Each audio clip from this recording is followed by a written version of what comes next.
साल 2005। दिल्ली एनसीआर का एक शांत सा इलाका, नोएडा का निठारी गांव, जहां के रहने वाले लोगों का जीवन एकदम सामान्य था। लेकिन कुछ दिनों बाद वहां पे एक अजीब सी घटनाएं घटना शुरू हो जाती है। वो घटनाएं थी बच्चों को लेकर। गांव के बच्चे धीरे धीरे करके गायब हो रहे थे। किसी को नहीं पता चल रहा था कि बच्चे जा कहाँ रहे हैं। पहले एक बच्ची गायब हो गई। लोगों को लगा शायद कहीं खेलते खेलते चली गई या किसी ने किडनैप किया होगा, कोई मामूली सा ही गुनाह होगा। लेकिन धीरे धीरे दूसरा बच्चा, तीसरा बच्चा, चौथा बच्चा, ऐसे पूरे मोहल्ले में धीरे धीरे डर बैठ गया। माता पिता थाने तो जाते थे, लेकिन उनको एक ही जवाब मिलता था कि बच्चे लौट आएंगे। इन घटनाओं के चलते एक नाग बार बार उठ रहा था। वो था महेश, जो कोठी नंबर D5 में काम करता था, और उसका मालिक मोनिंदर सिंह पंदेर, जो एक बिजनेसमैन था। गांव वाले कहते थे उन्हें महेश की हरकतें अजीब लगती है। वो देर रात तक कोठी में रहता था। कोठी के पीछे रहने वालों ने भी कंप्लेंट की कि कोठी से गंध आती है। किसी को लगा ये कचरा होगा, इसलिए इस चीज़ को इग्नोर किया गया। लेकिन दिसंबर 2006 में सब कुछ बदल गया।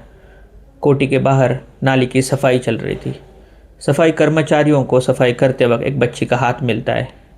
पूरा मोहल्ला चीख उठता है। पुलिस दौड़ी आती है, और फिर जो सच सामने आता है पूरे देश का दिमाग खराब कर देता है। पुलिस सफाई कर्मचारियों के साथ छानबीन करती है तो कोठी के पीछे वाले नाले से कई बच्चों के अवशेष मिलते हैं। एक दो नहीं, बल्कि 19 बच्चों के मानवीय अवशेष नाले से मिलते हैं। पूरा निठारी दहशत में था। पुलिस ने तुरंत महेश और उसके मालिक मोनिंदर सिंह पंदेर को गिरफ्तार किया। पूछताछ में सामने आया, महेश बच्चों को बहला फुसला के कोठी में ले जाता, फिर उनको वहीं पे मारता और उनके शरीर के टुकड़े कर उनको नाले में फेंक देता। लेकिन असली रहस्य ये था कि क्या ये बस महेश के अकेले की हरकत थी, या इसमें मोनिंदर सिंह पंदेर भी शामिल था।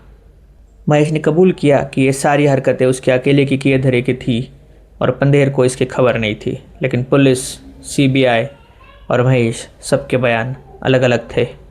CBI की जांच में कई बच्चों के DNA मैच किए गए, वो बिल्कुल मैच हुए। महेश की कॉल रिकॉर्डिंग्स, उसके लोकेशंस टैप किए गए। सब में CBI के हाथ इकट्ठा बहुत सारे सबूत लगे। आखिरकार महेश को कोर्ट ने फांसी की सज़ा सुनाई। पंदेर को कई मामलों में छूट मिल गई, लेकिन कई मामलों में वो आज भी दोषी है। निठारी किलिंग भारत के इतिहास में सबसे डरावना, सबसे रहस्यमय मामला आज भी माना जाता है।